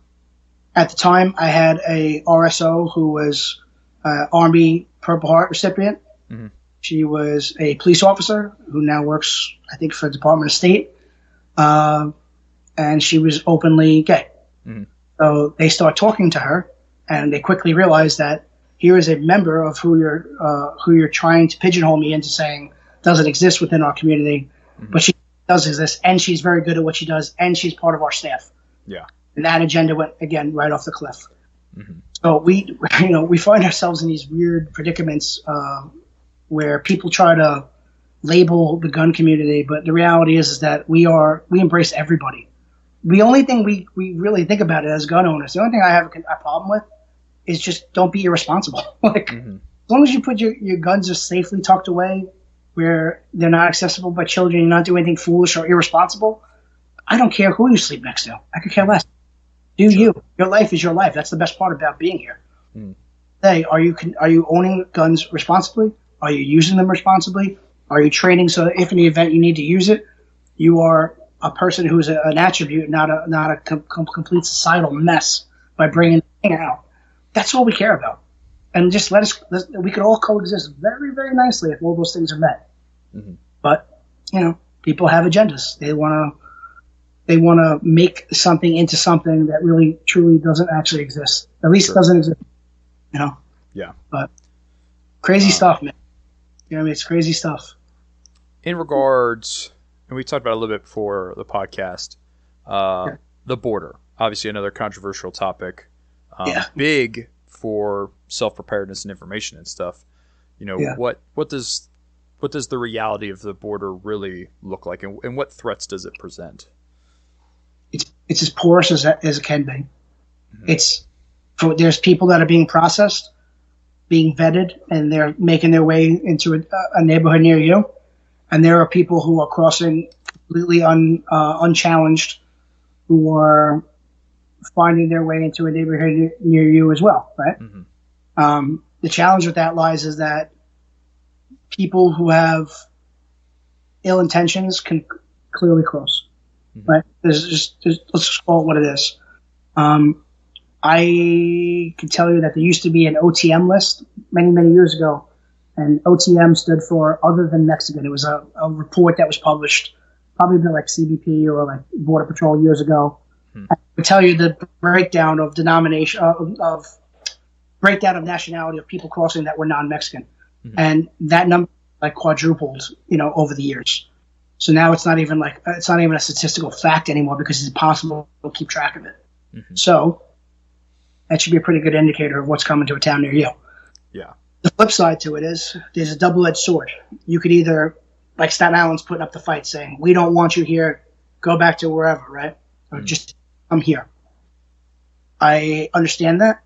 But you just basically solidified who they're going to align with, right? Mm-hmm. They're going to stay communal, and they're going to align with the people who brought them here and gave them the opportunity. Mm-hmm. Or you can embrace the community and say, hey, we know you went through hell to get here. Wouldn't be something I would do, but now you're here, so let's talk about what goes on here. Mm-hmm. And then come into not into your homes per se, but you bring them into the fold, right? Mm-hmm. Through whether it be via a religious entity, like maybe it's a church gathering, and you embrace them that way, or you have job opportunities for them, and you give them jobs based off of their pre-existing whatever they did in their home country. Like I would love to hire. When we had the Afghan refugees coming in, I was trying like hell to hire former commandos to staff Trinity. I knew that people who had great skills. I knew that there were people that were going to end up in the metropolitan area. Why should those skills go unused, right? Mm-hmm. Great, you've been at war for 20 years. You probably have some tremendous training, different perspective. What a better way to embrace you coming over than being able to continue to give back on that lane, right? Mm-hmm. No conduit for it. I tried. I literally was working the Afghan missions, and I'm like, hey, is anybody like doing job placement for these guys? Like, we're bringing over some really, talented folks, but there's no conduit for it. So same thing as with the immigrants coming over right now. Like, there's probably some talented people that are amongst that, mm-hmm. who have skills that could benefit the community, and instead we're pushing them away. About maybe surveying them. Maybe there's something maybe we want to bring to the table here. Obviously, what the media paints is going to determine a lot of people's kind of mindset on the topic and whatnot. From an outsider looking in, because I live in the middle of the woods in Kentucky, so none of this affects me immediately. No. But it just seems like, while there probably is a lot of truth to what you just said, it seems like the system is not built, or the infrastructure is not big enough to handle the influx that we're seeing, and it in itself may cause more issues. Yeah. There's not enough housing. There's not enough jobs, especially in a community, in a economy that is already cutting back on the workforce. Things are getting more expensive. Right. So how do we? I guess as just as our own communities, how do we address that? How do we fix that? Where is the balance? I saw 2 days ago They're giving families a stipend if you take in an immigrant family. A fucking stipend. Like, that's pretty outrageous if you think about it. It puts it just puts you in a position where now you're telling us this problem, and you're telling us to fix it, as opposed to the government stepping in and saying, "Hey, we're going to give them this accommodation." Mm-hmm. So you'd rather pay me money to take in a family that, realistically, what do they bring to the table? Do they have rent? Can they pay rent? Do they provide anything to the community? Nothing. Mm-hmm. That's a crazy situation. And now here's the problem with it. Mm-hmm. It's not like we've been handling this for so long that we've taken in a good influx and now we're having a problem. Mm-hmm. It's just starting and we're already at that problem. So that's a big deal. That's an absolutely big deal. Yeah. But that to me is a problem that we're immediately already saying that we don't have anywhere to put anybody, and that's terrifying. Yeah, absolutely terrifying. You're willing to take people in my house, my private domain? That's kind of a tricky one. Yeah, I can't say I'll be doing any of that. Yeah. I would be hesitant enough just to bring random Americans into my house. Right. Let alone foreign nationals that who know what, when, where, why. Because you got to take into consideration your own families, your own life, and whatnot. It's easier said than done to just say, "Yeah, I'll open my doors." Like it's not that easy. And I think a lot of Democrat led cities who said for many years, bring on the refugees, we'll take them in and whatnot. Once they finally got there, they were like, "Oh, Texas, Arizona, New Mexico, we're right. This is a unsolvable problem." And I think that's probably fair to call it. It is an unsolvable problem. Mm-hmm. It's not clear. There's no clear path. I don't see a clear path being presented by any entity, and it's actually kind of hysterical that our current mayor has actually, changed the course of his perspective. Whereas during his initial, time in office, it was like, "Yeah, bring them all in. We're all inclusive. Bring everyone you want. We're a sanctuary city." Now he's like, pump the brakes. We don't want. I have nowhere to put them, and you're draining my resources. Yeah. That switched really quickly, really, really quickly. So crazy stuff, man. I think it's also hard to grasp how many people are truly here now. I mean, to think quite literally millions, that's a huge number. It's an unfathomable number, really. Yeah. On top of a country of already over 350 million people, known people. It's crazy. It is right. It is crazy. And there's no taxes being paid. You're draining. Not only you're not paying taxes and contributing financially, but you're also draining with stipends and other provisions that have been provided to you at the expense of both you and I. So you're paying down in Kentucky, and my taxes here in New York are contributing to this. So it's like we're already being taxed to the point of, to live in New York is a grind. The actual living conditions of being able to, to try to get to anywhere. I can't even drive 5 minutes to my kids' practices for sports without paying a toll. That's crazy. You're already taking every dollar. You're basically taking every dollar we have. We're carrying, the few are carrying the many. Not here, and it's kind of when you look at what gets taken out of your check week after week, it's ridiculous. Just to get an inspection in this building costs money. Everything money. These are we're entitled to as business owners, and we pay out the yin yang just to get them to come in, with the hopes that we get approved. And that's before you get 4 or 5 fines that you have to pay and fight before we're in compliance now. You made a few thousand off us just before we even opened the doors. Basically criminal. Oh, it is criminal. It is absolutely criminal. And the fact that people can clear consciously put these things in effect is just not human. It's not right. We put ourselves in a situation where we're being our own worst enemy. Sit back and take a look at what you're really doing. You're taxing people into non-existence. It's hard to live here, financially live here. I have 2 businesses and a full-time salary, and it's hard to live here. And it can, and even people from from my perspective in the rural areas get taxed all the same, just differently. What's popular in rural areas is stuff like septic tanks, propane tanks, stuff like that. Yeah. Things that, because we don't have access to all of the government infrastructure that has been built and whatnot all the time. But in order to do anything for like septic tanks and stuff, unless you do it technically like illegally and yourself, if you want a contractor to come out and replace or put in a septic tank for you, or you call a contractor, they're going to say, you got to call the county, and they're going to send out an inspector before we can do anything. And then the inspector will be like, all right, it'll be $500 for me to come look at your yard. And then it's just tax. It's lots of fees. I just had a fight with New Jersey Easy Pass. Because they were charging me for a plate that wasn't mine, but it looked close enough. So I was getting like the full Monty fee. So like instead of a $3 toll, they would just charge me for the entire turnpike, which was like $55. Oh, jeez. So I pull up, and in my head I'm going, oh my God, I can't believe I had to pay this. And after like 2 hours on the phone of going through line by line, eventually it got wiped. But I'm like, what a waste of resources. You had to pay that guy to fight with me. Holding system in place that's clearly faulty. And you're taking up my time, and nobody's compensated for that. What a waste. What a waste. It's there's way too much control and way too much oversight when it comes to living in some of these bigger areas. Just the fact that I have to pay to get off the island that I live on. I don't have one free bridge. Not one of them is free. There's 4 bridges out here. I pay for all of them to get off and come back on. And some of them are expensive. If you're a non-resident, I think the Verrazano to go to Brooklyn that connects you to the rest of New York City, I feel like it's something like, I want to say it's like upwards of close to $20 just to go to work.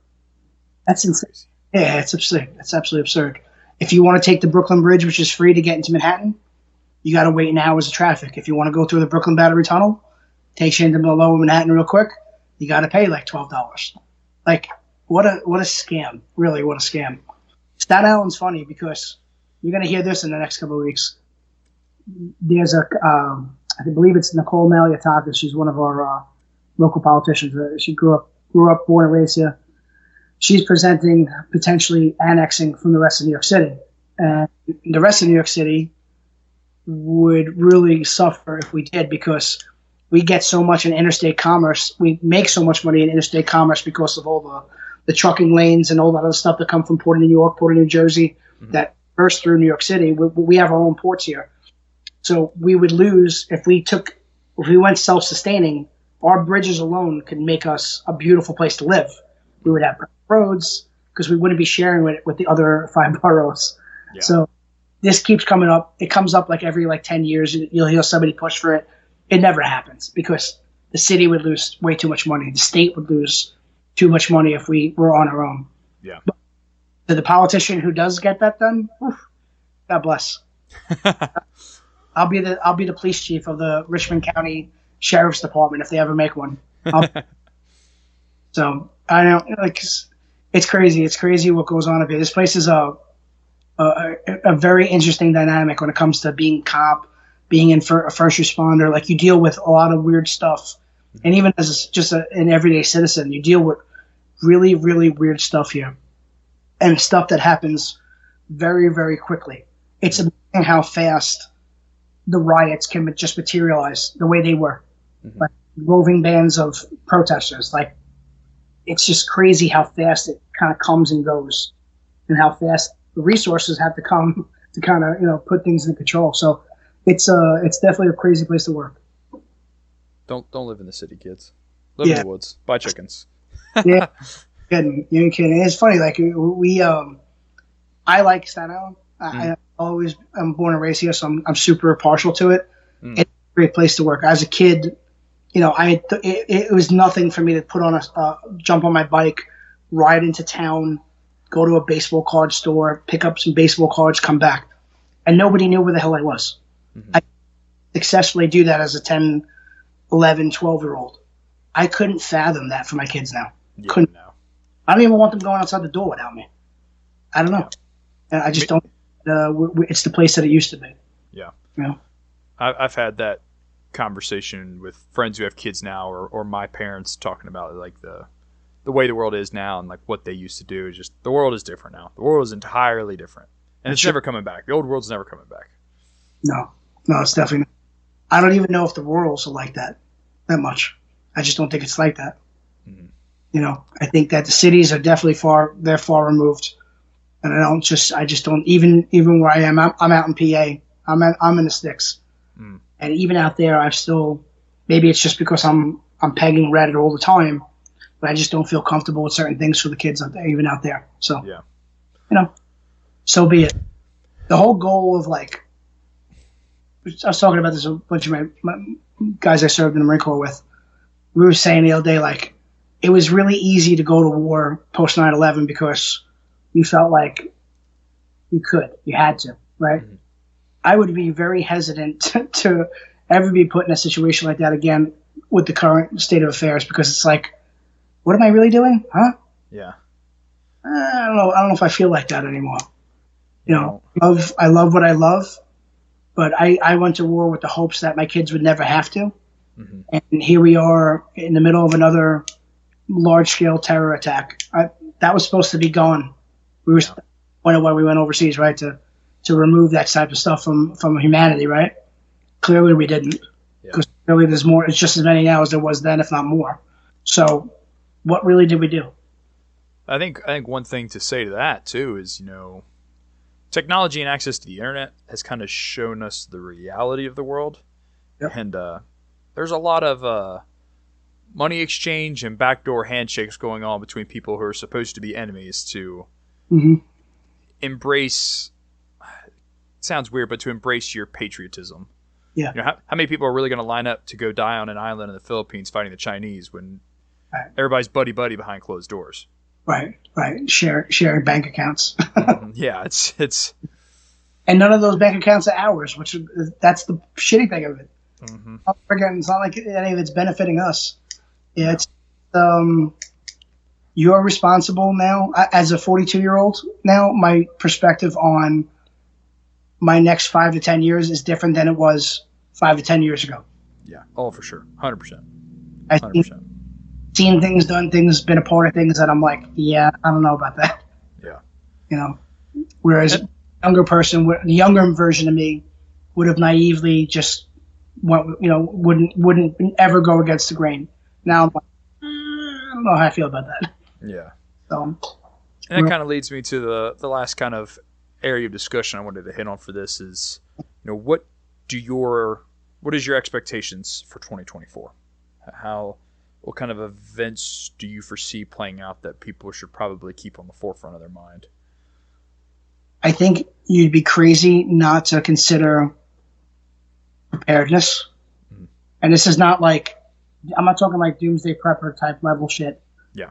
If you're not strongly considering a plan to get away and get away quickly and safely, I think you're wrong. Mm. I think that there's been enough things shown. The veil is gone. The veil of secrecy is gone. Sure. Right? Agendas are agendas. Pandemics are pandemics. They're going to come and go. And we already know, like, when these things hit, things get restricted. Where do you want to be for the next one is the question. Mm-hmm. You want to be stuck up in, suburbia? Do you want to be stuck up in an urban area? Or maybe do you want to preemptively say, hey, I have another option?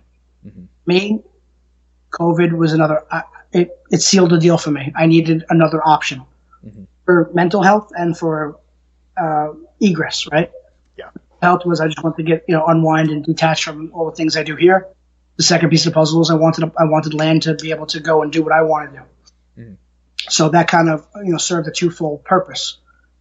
People should be considering that. However, right now it seems like the buyer's market is terrible. So you need to be financially cognizant of things that are going on, paying attention to the rates, paying attention to what the banks are saying, because they're pretty good predictors of problems, right? Mm-hmm. Even the car stuff right now, the cars are still not, that situation still hasn't been rectified from years ago. So you talk about, it never will. It may never, right? I'm in the cusp of going to buy a new car. I can't even wait to walk into a dealership and hear the kind of bullshit they're going to try to sell me. For this, for a mere $9.99 a month, you could lease this. Go. That car is not worth it. So put your eggs in a basket that's conducive to. If I had to go alone for a bit with just the people I love, could I do that? Yeah. That's where my money's going to right now. I'm solidifying their future. If in the event we need to step away, that's what I'm saying. Yeah. I'm not saying it's forever. I'm just saying right now there has been enough events, whether that be from a biological, large-scale mass pandemic type scenario, which we've clearly lived through, right through civil unrest, right through God only knows what else can come our way. There's enough stuff going on consistently where it's like, have a plan and execute it properly. And if you can't execute it properly, you seek out people who will allow you to streamline that. Because there's a lot of people, and you know this from the training industry, like there's a lot of bullshit out there. We talked about it, and we won't mention names, but the people that are, flapping their gums the minute something happens, nobody has a true understanding of what's going on the ground unless they physically are there at the moment, upon which none of those people can speak about that anyway because they're in the middle of an investigation. Yeah. So, to jump on social media and scream from the rafters, all sorts of stuff like that, to me is just straight up, you're gaslighting yourself. You know what I mean? You're looking for the attention. And I just don't think that there's some great resources. We talked about them. I told you I'm a huge fan of Mike Shelby. I think that his information that he's putting out is pretty good. Gives you a foundation, a good context for how to broaden your horizons for understanding intelligence cycle within the context of where you live. I just got linked up with my boy from Rickonomics. Huge fan of him. He's local here too when he's not bouncing around the rest of the world. So him and I have some stuff that we're collaborating on for 2024. I'm looking forward to. Heather, who's been with me for years. I don't know if you ever met her, but she owns Digital Defense. She is literally taking technology and open source information to another level. It can give you the skills to do that yourself. And if you can put yourself in a position where you're able to collect and really truly understand what's a problem for you in your area, not just on general USA whole, but specifically your area, I think your probability of being able to navigate uncertain times goes up, exponentially. Do you, whether it be left, right, middle, random party, do you foresee the political violence of 2024 being the same or worse than 2020? General thoughts. I think it's going to get worse. I agree. Doom and gloom, but I just, having lived through it and having seen how quickly it was so like accepting. People were so accepting of violence a few summers ago, and I think they're even worse now. I think that COVID had a lot to do with it. People were just looking for something to get behind, sure, to a degree. But I think that right now there's such a huge divide. Like they're just waiting for like that incessant, trigger to just kind of take it to another level. I think we're going to see something stupid.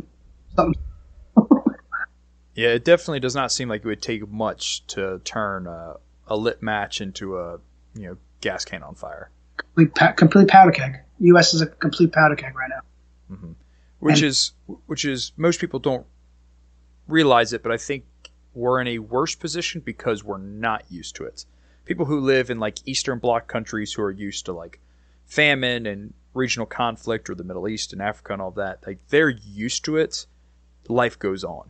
Right. Like here, when we're faced with just dramatic change, people react very dramatically. Yeah, for sure. We are less accepting of violence now than we've ever been. Like people are like two extremes. There's people who are shying away from it and completely, it doesn't exist. It's not part of their life. And there are people who have a propensity for violence who are like all about getting involved in this crazy shit. I had the last not to drag this on, but last couple of days I've been unpacking boxes, right? Mm-hmm. Like old manuals and courses I took and stuff like that, and I've been slowly bringing it to the shop to put in our. We're building out a library, and the stuff that we said in 04, 05, 03 post 9/11 was like there was no hiding it. Like it was like this is what the enemy's capable of. Bam, right? Yeah.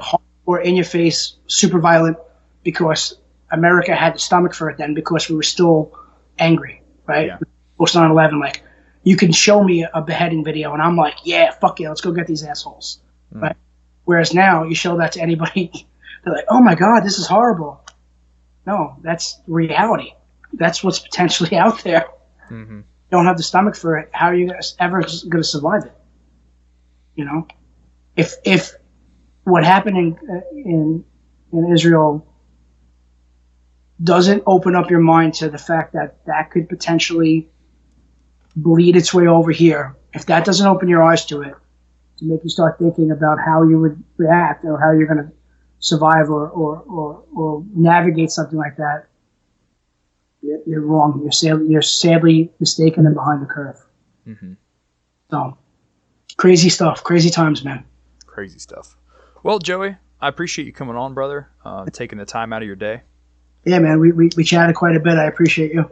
Besides Instagram, is there any other big ways people can find Trinity or yeah, man, anything like that? Where can guys find you? I'll link everything below, but where can guys find you? Absolutely. So for Trinity, for the training complex, it's Instagram, and obviously is our big conduit, but our website's pretty robust. It's always being updated. It's www.trinitytrainingcomplex.com. Mm-hmm. And for GrayFighter gear, for all our gear and some of the left of boom classes that we do, that would be www.grayfightergear.com. And we're in the middle of a pretty robust website overhaul, so I'm looking forward to launching that for 2024. Mm-hmm. And for this year, I will be back on the road, so you will see me out. I'm going to be heading out to Ben Franklin Range in February. We're going to be doing a really awesome cold weather course on purpose. I already talked to the boys there. We do want to do something in February just to kind of get us out there. And I'm going to continue to do some of the left of boom stuff here in New York City and throughout the tri-state area. Mm-hmm. That eventually will take on the road and retire. So the goal is to retire. That's kind of where I'm headed to for the law enforcement side. I finally hit a point where I'm ready, and I think the company's ready for that next level of responsibility on my end. So I think we're in a good spot. Awesome. Yeah, man. Well, thank you. Yeah, thank you for coming on. Guys, go find Joey, show them some love, show them support. If you're in New York, get training. All this stuff is new to you guys. You guys got lots of new toys. Definitely get the training. Without a doubt. All right, guys, that's all I've got for episode 30, Intelligence and 2A Evolution. As always, train hard, train often. Tell me turn it down and I'ma only turn up louder. Call me what you wanna, but you can't call me no coward. Strength in numbers, we the people, still the ones with power. Fighting fire with fire, time to take back what is ours. Tell me turn it down and